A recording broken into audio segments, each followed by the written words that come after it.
آج ہم پڑھیں گے جی عراق کا تنازع، عراق ڈسپیوٹ۔ دیکھیں جی اس کا سب سے پہلے پس منظر ہے۔ عراق کیا ہے؟ ایک اسلامی ملک ہے۔ یہاں دنیا کے بہت بڑے بڑے تیل کے ذخائر پائے جاتے ہیں اور بہت زیادہ تیل پیدا ہوتا ہے۔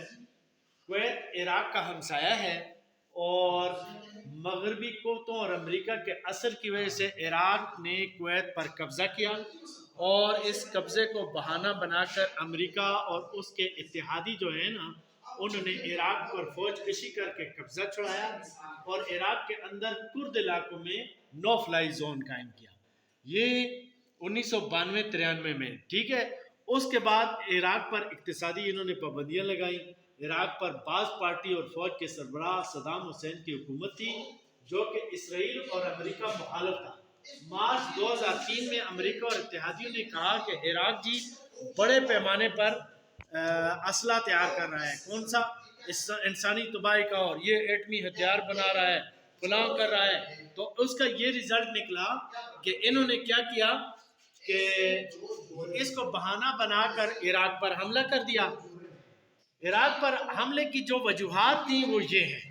اب یہ سوال آ سکتا ہے کہ عراق پر امریکی حملے کی وجوہات کیا تھی؟ سب سے پہلا یہ تھا کہ اسرائیل کی حفاظت۔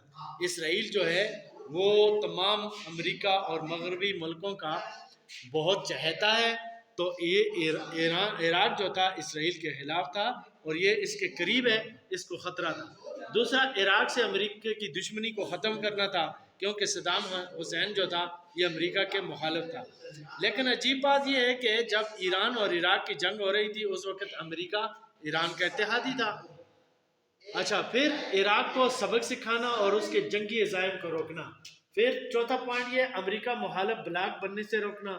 پانچواں تھا جدید اسلحے کو آزمانا، جو یعنی امریکہ اور اتحادیوں کے پاس جدید اسلحہ تھا اس کی انہوں نے اس کو آزمانا بھی تھا۔ عراق میں مرضی کی حکومت قائم کرنا، چین پر دباؤ بڑھانا، یہ بھی مقصد تھا، اور عظیم اسرائیل کے قیام کی راہ ہموار کرنا، یہ مقاصد تھے عراق پر حملے کے۔ اب دیکھیں جی اس کے بعد موجودہ دور کی طرف اگر آپ آئیں تو امریکہ اور اتحادیوں نے مل کر عراق پر الزام لگا کر 2003 میں حملہ کر کے عراق کو کھنڈرات میں تبدیل کر دیا۔ یہاں پہ جو فوج تھی اس کو ختم کر دیا کیونکہ ان کے پاس جدید ٹیکنالوجی تھی۔ صدام حسین کو پھر پھانسی دی گئی۔ اسی طرح ابو غریب جیل میں عراقی مسلمانوں پر انسانیت سوز مظالم کیے گئے۔ پھر عراق کے تیل پر قبضہ کیا، مگر وہاں مجاہدین جو تھے انہوں نے اتحادی فوجوں کو شدید نقصان پہنچایا۔ IS یہ اسلامک اسٹیٹ نامی یہ ایک تنظیم تھی جس کے اس وقت سربراہ تھے ابو بکر بغدادی۔